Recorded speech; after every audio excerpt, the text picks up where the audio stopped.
Hi, I'm Zandi Carlson. I am a acting coach, director, and performer in Seattle, Washington. And I had this idea that there's not really an industry standard for self-tapes for theater auditions. So I thought I'd ask some people who know a bit about self-tapes. Let's check it out. Will you introduce yourself and tell us how you are using theater self-tapes? Yeah, well, my name is Jessica Spencer. I'm the casting director at Village Theater, and currently we're using self tapes to audition our fall winter production of Mamma Mia. We were lucky enough to get our generals in before all of this quarantining started. So I had a pretty long list of folks we just wanted to see and get to know. It's really easy for me to view a lot of content, especially right now. Did you send people sides and songs for this callback? Yeah, we knew that this would be new for so many people, and so we provided all the material. So we provided songs, we provided the scenes, and we also provided accompaniment tracks. We also included style notes from the director and the music director. That way, I mean, it was a lot to read and a lot to process for the actors, but hopefully the idea is just you send your most complete and well thought out audition. Right. So when you get these recordings, are you looking for, in terms of frame? For this one, we very specifically asked for at least one full body shot within the slate. And then for the performance, we actually prefer, a couple inches from your head.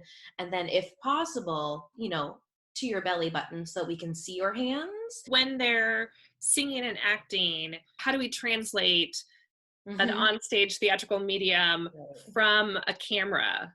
Mm-hmm. Should they be doing the level of facial expressions and gestures that you would see on stage as opposed to a film?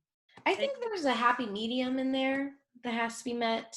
Pretend the camera is the person sitting behind the table. And so the idea is your reader's over here and you're having a scene with your reader and we get to watch the world happen. Mhm. Or if you're doing a song, which is essentially a monologue in these moments, you're doing it above and you're placing the person out there. What are the things that have been really standout moments when someone sends in a tape and you're like, oh, wow, that really made a difference in terms of knowing that they were prepared and professional and ready to go from people? Well, it's interesting because I think they're like the technical skills of being able to do it like on the camera and just the technical skills of auditioning. And then there's the other part of it, which is we're hiring people to do a job and we want to work with fun, happy humans that are professional. So, thus far in receiving these videos, something that stood out to me is expediency. We all do these things where we like sit on it and we wait and we're like, well, the due date's not till blah, blah, blah. But it doesn't mean that right now I don't have the most time to view them. That makes a lot of sense. I also really have been enjoying people who are able to include the personality. We are not working with somebody for a day, like a film or a commercial shoot, we're hiring somebody for 16 weeks. And so many people are new, which is exciting. And so I appreciate people being themselves rather than like, my name is Jessica Spencer. I'm auditioning Right. for the role of Allie for Mamma Mia. Thank you. It's just that doesn't let us in. And that's the thing that we're losing from the live experience is just conversation, right? Is the back and forth. Mm-hmm. The thing I don't enjoy is when people ask permission to send in a general audition. Mm. Is like, hey, can I send this in? My thought is just send it in fully prepared. Just be like, hey, I'm new in town, or hey, I'm Mr. Generals, here you go. Don't have to wait for my permission because a lot of casting directors don't have time to answer those emails. So if you're waiting for permission, rather than like just include your link at the top of it, Mm-hmm. then maybe they'll click on it sooner. Do you prefer a YouTube link that you can click on versus a file? I do. I don't want to download anything on my computer. I already have a hard time with storage on my computer. Yeah. And so a link is really helpful, but you should send me a PDF of your headshot and resume. I also feel like one of the things that is not a common thing for Seattle actors, is to have a YouTube channel. And there are so many things that I have to cast without callbacks. Like, for example, a 29-hour reading, Equity doesn't allow us to hold callbacks or ask you to submit material for it. So I can only go off of my prior knowledge. And so oftentimes when I'm trying to talk to directors who are out of state and they're like, well, can you show me something of theirs that exists? And if they don't have anything, I'm left with like literally YouTube and Facebook stalking them for like them singing on the couch with their buddies, or, you know, that's also a reminder that like social media lasts forever. And if you don't have a strong online presence as an actor, that's the thing I'm going to see first. Interesting. What are some of the things, like the big no-nos that you've seen in self-tape auditions? If someone sends something, what makes it hard to watch? People who move around too much. It's about finding that style medium, right? Staying within the frame, being too active. Those are things that become too distracting.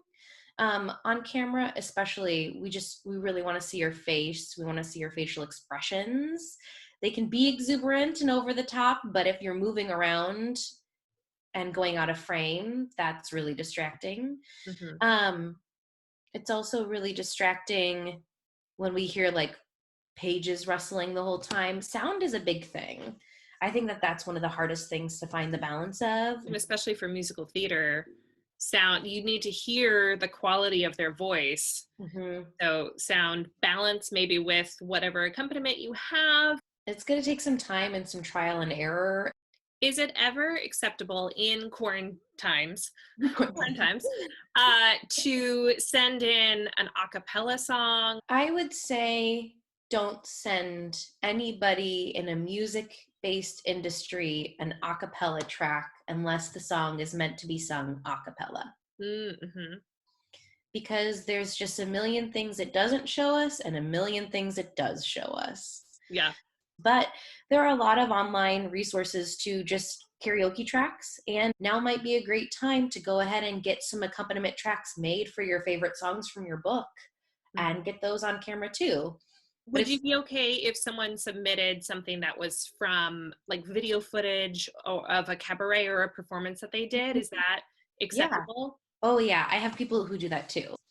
For general submits, if someone is going to send you like two contrasting songs or something, are you okay with them having a different look for each of the songs? Or is that weird? Is that distracting?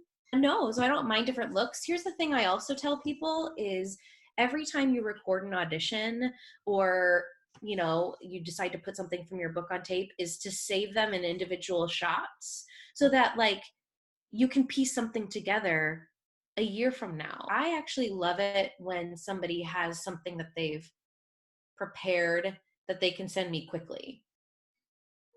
You know, so I think having a reel is an awesome thing. And even if it's a reel of pieced together audition cuts you're proud of, I think that's great.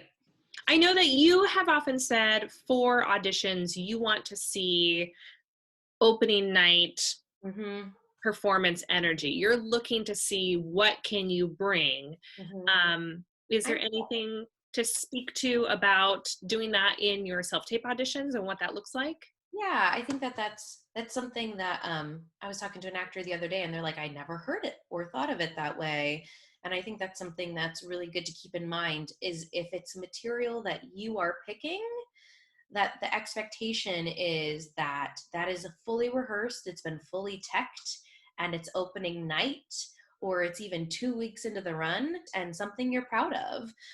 So make it performance worthy so that the casting director and director can say, that's what I can expect. Yeah. For callbacks or any material I give you is that I'm expecting you to come in with options, well thought, well researched, but I don't expect you to be performance ready. Gotcha. But if it's something that you're bringing me, I expect that to be performance ready. That makes sense. I like that. Cool. Great. I like that you like that. All right. Well, thank you so much for watching. I hope you learned something that you can implement into your next self-tape and book those theater jobs. If you have other questions, please visit my website, zandicarlson.com, or on Instagram at Zandi-Carlson.